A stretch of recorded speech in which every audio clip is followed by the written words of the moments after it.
तो तुम यहाँ माफी मांगने आए हो, है ना? वाह भाई वाह। पहले अपनी कजन के मंगेतर को फुसलाओ, उसे छीन लो, फिर यहाँ आकर माफ कर दो, कह दो, बस इतना ही, है ना? ऐसा ही है ना? हाँ बिल्कुल ऐसा ही है। अम्मी, इसे बोलने दें।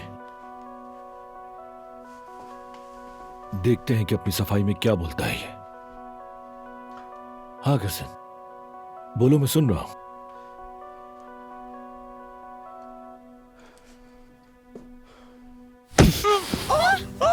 क्या कर रहे हो तुम? क्या तरीका है ये? क्या इतनी माफी काफी होगी? मैं तुमसे इसका बदला लेकर इसको आ जाओ। उठो बेटा, यहाँ से चल, छोड़ो मुझे, अभी बताता हूँ। सफिया, आप पानी लाइए जल्दी। अभी ला दो। बाबा हट जाइए। नहीं, मैं मत इसके बेहावे में बताओ। भाई ऐसे तो मत करिए, रुक समझते जाओ। जाओ तुम खुद को उमर। उमर रुक जाओ, रुक जाओ। मुझे माफ कीजिएगा बाबा। अम्मी, मगर ये खबीस इसी के लायक है। अभी बताऊं मैं? हाँ आ जाओ। बेटा तुम छोड़ो इसको, नाक दिखा। ओह, खून बह रहा है तुम्हारे। चलो चलो। अच्छा नहीं किया तुमने। क्या? इसका बदला लेकर आऊंगा। ये अभी भी ड्रामेबाजी कर रहा है। कैसा घटिया इंसान है ये। कहाँ जा रहे हो? देख लेंगे बहुत तुम्हें। हो गया उमर, कंट्रोल करो।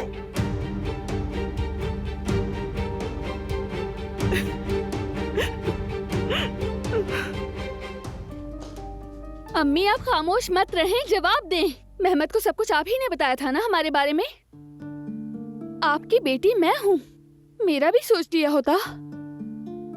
आप मेरे साथ ऐसा कैसे कर सकती हैं अम्मी? हाँ मैंने किया, क्योंकि तुमने मेरा सर झुका दिया था, शर्मिंदा कर दिया था मुझे। बहुत शर्माती है तुम्हें देखकर। मुंह दिखाने के काबिल नहीं छोड़ा।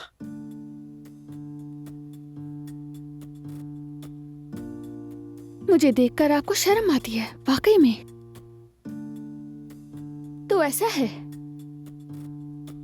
उस बेटी को देखकर आपको शर्म आती है जिसने बाबा के मरने के बाद आपके और इस घर के खर्चे उठाए।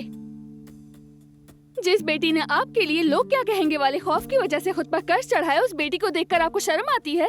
हाँ, जिस दिन तुमने उमर का हाथ थामा उसी दिन मैं सबके सामने शर्मिंदा हो गई। क्यों अम्मी, क्यों? मैं उमर से प्यार करती हूँ, वो भी आज से नहीं। और मैं अब तक सिर्फ और सिर्फ इस वजह से खामोश रही कि मेरी वजह से हमीद अंकल को कुछ हो ना जाए। और इसी वजह से मैं महीनों ब्लैकमेल होती रही। दरअसल आपको मुझसे नहीं खुद से शर्मानी चाहिए, क्योंकि आप जानती थी कि मैं मेहमत को पसंद नहीं करती, फिर भी आप चुप रहीं। सिर्फ और सिर्फ पैसों की खातिर आपने उस मेहमत से जबरदस्ती मेरा रिश्ता जोड़े रखा। इस पे आपको शर्म आनी चाहिए, मुझे नहीं।